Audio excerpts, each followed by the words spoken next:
Ken Arnold, and I run the public programs here at Wellcome Collection. So a project like one another, which is so broad and so ambitious in what it was doing, inevitably involved a huge number of people and a quite significant number of organisations.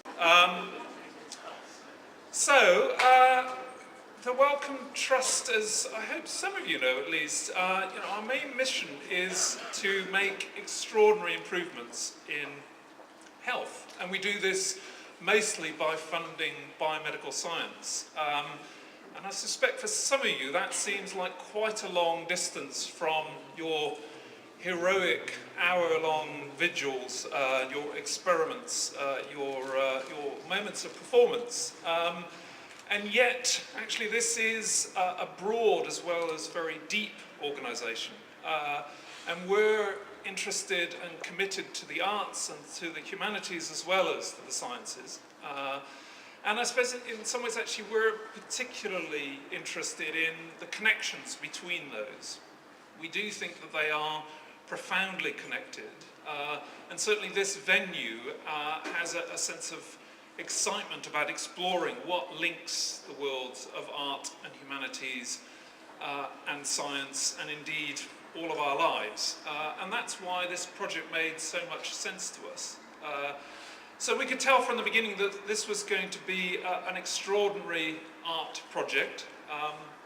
It was clearly going to be a pretty significant moment of public dialogue, a sort of sense of Hyde Park Corner meeting reality TV, and yet also for us, and here I borrow the words that Anthony used when he pitched a proposal for us to get involved, we were excited by the notion that this could also be some sort of barometer, a sense of people's self-reflections about themselves, and 2,400 of them at that particular moment, and that sense of really taking the temperature, if you like, of the well-being of that slice of the country's population.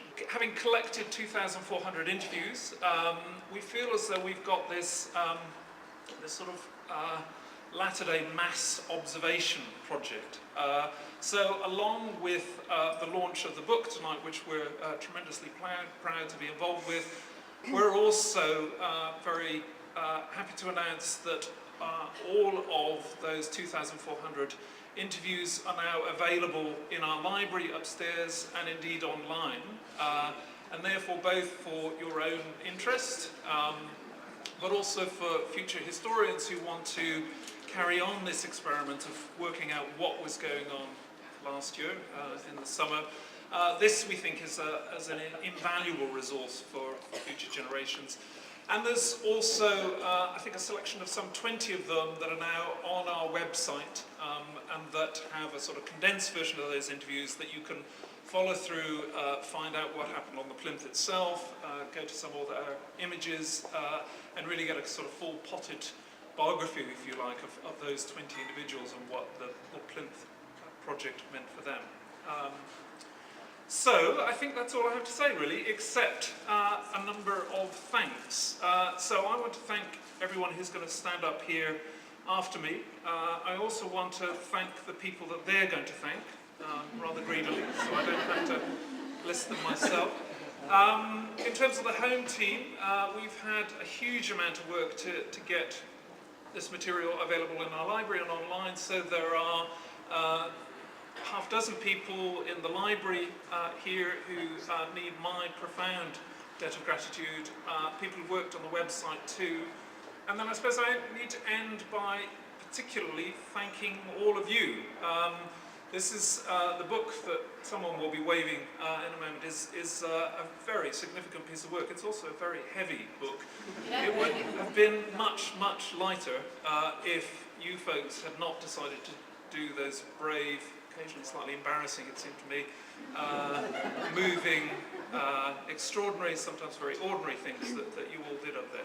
So, so this is an evening of probably everyone thanking everybody else here.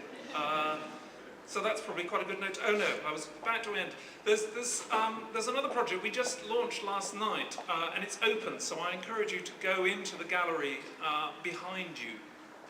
Another democratic participatory project. So we invited anyone who wanted to bring in objects that would update Henry Wellcome's collection. He stopped collecting 75 years ago.